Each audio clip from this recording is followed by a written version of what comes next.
going on, family? It's your sister Michelle here doing another video. It's kind of a follow-up video to the one I just posted about. It went down today. Your sister went off on a narcissist. Yes, it's a follow-up to that. I gave you the story. If you haven't seen it, please go watch it. So it kind of goes hand in hand with this video about a narcissist, okay? Subscribers, I love you. New subscribers coming in, I love you too. Come on and join your sister. No narc zone, that's how we're doing it. And your sister had to chop one down today. Yes! Had to chop one of them down. Your sister don't play that shit. But anyway, go listen to the video so you kind of understand why I'm saying that, okay? I'm wishing you love and light on your journey. And I hope you're getting the healing you deserve and you're having a good, wonderful, blessed weekend. This video right here is about the narcissist. Going to the video I just done, how the narcissist cannot cope with facing you and facing what they've done to you, even though they're being eaten up by karma in so many ways, even if you see it or you don't see it. So this also goes to the point of the Hoover also. And the reason why I'm tying this together, because it makes sense in both ways. I'll get to that, okay? A narcissist can never face you, and they don't like to face you. Like I said in my other video, the rambling on, the non-contact of the eye contact, the moving around, the non-steady communication they try to give you. If you do have to speak to them, if you do, I said if you do, if you don't, please don't. But if you do, you have kids or you might have property together, you know, different stories. Everybody's been through so much, or you have things that still tied you to them to a certain degree. If you don't have to talk to them, don't. But if you do, you know what I'm saying? They don't even want to give you the energy to do that. It's not because of you. It's because of their own personal guilt. They don't like to face all that, right?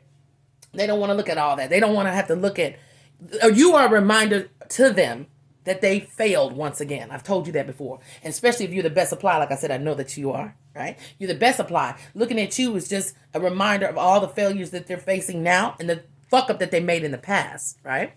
So the bottom line I'm saying is that the narcissist will not give you that kind of energy. And I told you in my other videos about him moving around and not doing this and that. And at the end of the video, I didn't say this, that after the conversation, you know, a normal conversation will end when people are just talking. Okay, well, all right, see you later, right?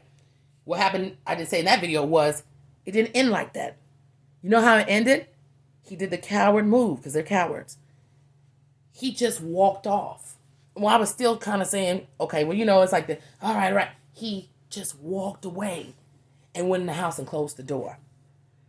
You understand what I'm saying? Because he could not, they don't know how to articulate common conversation. They don't know how to do that anyway, but they definitely don't know how to do it when they know they've done wrong by you.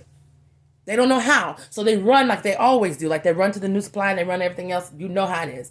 And going to the hoovering part of it.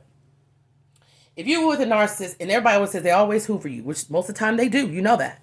But if you ever wonder why they haven't hoovered you, why they don't hoover you, is exactly the same thing. You think they're not hoovering you because they're happy, no. Or they got something now they're content, that's why they're not hoovering you, no. Because they can't face you. They're cowards. The non-hoovering usually comes from that.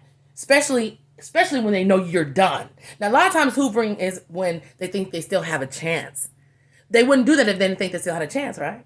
So that the hoovering, when they come back to us a lot of times, is because they think there's something that they might have a chance again. But when they know, like somebody like your sister have let him know on plenty of occasions, I will die again, come back again, die again, come back again, come reincarnated as Michael Jackson, and die again, come back as Prince, die again and come back as Lady Diana. Rest in peace to all them beautiful people.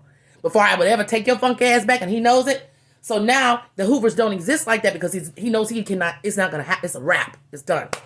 Right? So now what he does is he does the cowardly thing, right? He runs from whenever he does ever see me. He gets nervous. He does all these things. And that's what the same thing with the Hoover. When they don't Hoover you, most of the time it's because they know they can't. Or they're too cowards to even try again because they know they done fucked up so bad. Right? I'm telling you, listen to your sister. That's what that all ties together. The way that they can look at you and communicate with you, and then also them people that do not hoover, all that is in one boat together, and it all goes down to one thing: shame. On every level, shame. You know what I'm saying? You know they don't have conscience like that, but they do experience forms of shame. I told you that, and also forms of what do you call it? Regret. Not on the level that you and I would, but they still experience it. And instead of them experiencing it like we might say, oh my God, I messed up, or oh my God, I'm sorry, right? Or whatever the case we would normally do, because people do things differently. They do the tactic of, I'm going to run like a cowardly rat. I'm going to just completely ignore them like they never existed, because if I can push them away out of my mind like they never were there, and just, act like it's not even there. I can pretend that it didn't happen, but it did. And they know that it did. That's another reason why things that they done to you affects them. Because see, when things don't affect you, baby, and it doesn't bother you, you have no problem confronting it, right? You know that you can confront it head on. You know how to stand up in your space and be a grown adult, which they don't know how to do, just stupid children, and be a grown adult and have conversations and face things and work things out, right? You understand what I'm saying? You know what I'm talking about. They ain't worth a damn. They're liars, just like their father, from the crack of his ass and the crack of his panty liner and in his fucking pantyhose. And your sister said, YouTube don't block me. But it all goes hand in hand. The narcissist cannot look at you, face you, or even, like I said, when they're not hoovering you, it's because of their own personal shame. I'm telling you, listen to your sister. Their shame shows up, baby.